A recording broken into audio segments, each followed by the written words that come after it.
We have breaking news tonight from the Bahamas, where the official death toll has now risen to 43. The spokesperson for the Prime Minister says that number is expected to grow significantly as frustrated survivors are desperately scrambling to evacuate the hurricane-devastated islands. Don't allow us to suffer anymore by staying here another night. There's no more Mashaba. Nothing? Nothing. Our host gone, everything gone. If we get a little bit of water now, and when you finish, where to go, where to find water? Hundreds of people waited in line for hours to catch a plane or a ferry as food and clean water are running out and new supplies are slow to reach the people who need them. As of today, the U.S. Coast Guard has rescued more than 200 people, but more than 6,500 remain unaccounted for, and hospitals are overwhelmed. The Prime Minister is asking residents to be patient, assuring them that help is on the way. But as one survivor told the Associated Press, quote, "It's chaos here. The government is trying their best. But at the same time, I don't think they're doing a good enough job to evacuate the people. It ain't livable for nobody. Only animals can live here."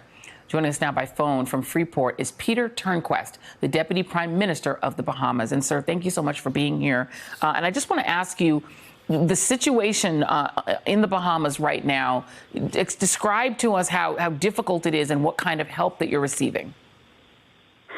Thank you, and good evening. I want to first just emphasize that the Bahamas is a chain of islands, and that the Nassau, our capital, as well as our other family islands, are not affected by this storm and are fully up and functioning as usual. The islands of Abaco and Grand Bahama were, in fact, directly impacted by the storm. That has caused significant damage to both islands.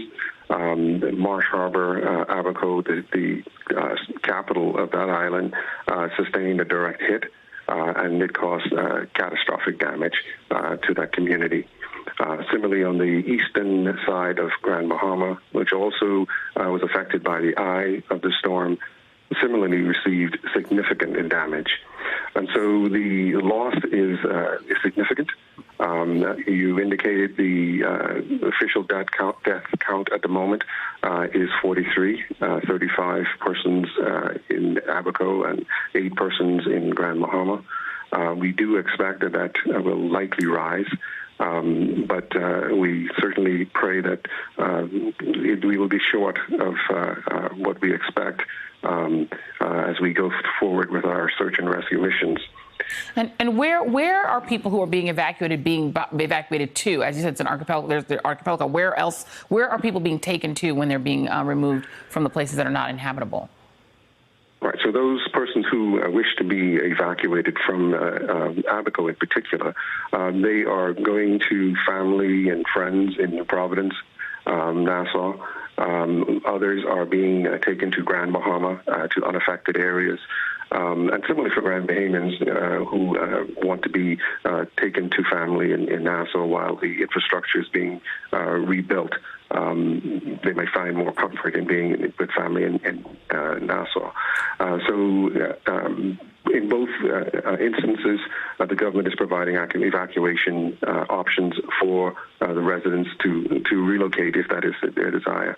Some obviously will choose to stay because they want to get on with the process of reconstructing their lives and their homes.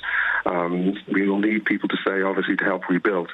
As I say, those who wish to be evacuated are, in fact, being accommodated in that regard to New Providence or the other family islands. Mm-hmm. And what about the situation with water and the lack of water in places where it's needed? How is that being addressed?